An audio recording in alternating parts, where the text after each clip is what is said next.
Angels answer our prayers. Joanna confessed that she had been dreading coming for her appointment to release childhood sexual abuse. Just before her appointment she had this dream. I am a Native American Indian woman. I live with my partner and parents. I really love my partner and we have a very close relationship. We live in a log cabin isolated from the others.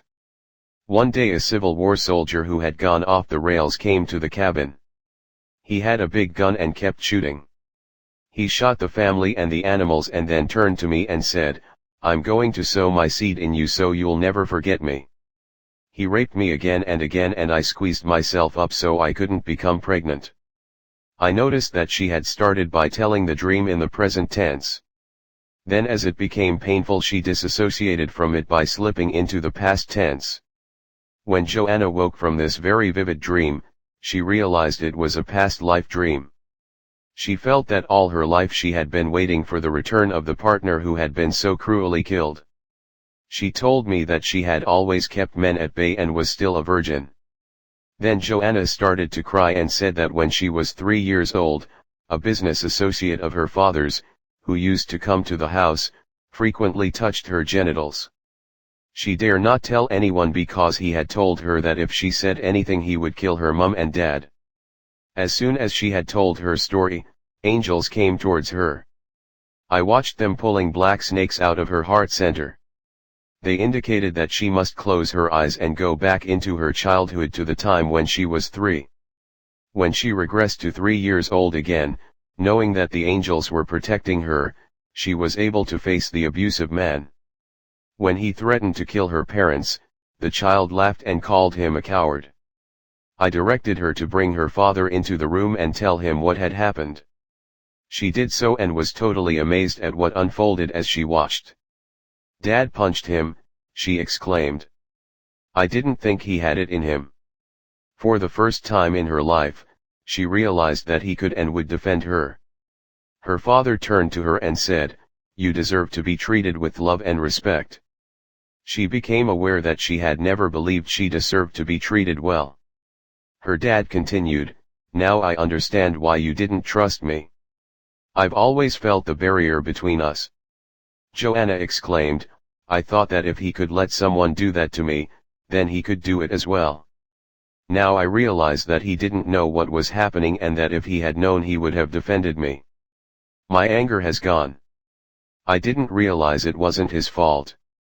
I really feel I love him." Then her mother came into the scene and immediately started to attack the abuser with ferocity and force. Suddenly Joanna exclaimed, she knew. She knew something was going on. I pointed out that sometimes we know subliminally but that's not the same as having concrete information. Joanna agreed, yes, she knew at some level and she told Dad to get his business out of the house. She realized that must have been hard for her unassertive mother to do this and that she had acted on her instincts and done her very best to try to help her child. Joanna sighed and said that her anger towards her mother had all gone. The angels started to dissolve the dark cloud of anger which had been released. As they did so, we could see that under cover of the darkness Joanna was chained to her parents with big heavy black chains. We watched while the angels cut the chains and dissolved them in the light. Then I was shown that Joanna's insides had been sewn up so that she could not have sex. An angel pulled out all the threads. Suddenly there were hundreds of angels standing around them singing. Joanna's face was bright red and her eyes shining when she opened them. "I've been healed." "I know I have," she said. She told me then that she had never been able to get away from her parents although she had tried all sorts of things. Now she realized that the childhood abuse had chained her literally to the scene. She said that before she came for the session she had prayed that the angels would come in and help her. Our prayers are always answered. I spoke to Joanna a couple of months later. She said to me, "I feel whole for the first time in my life.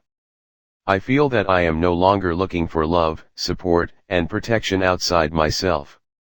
Then she added, "Before, I knew that intellectually, but now I feel it inside. I've got more confidence and self-worth. I can't think of a better way to put it than that I feel whole."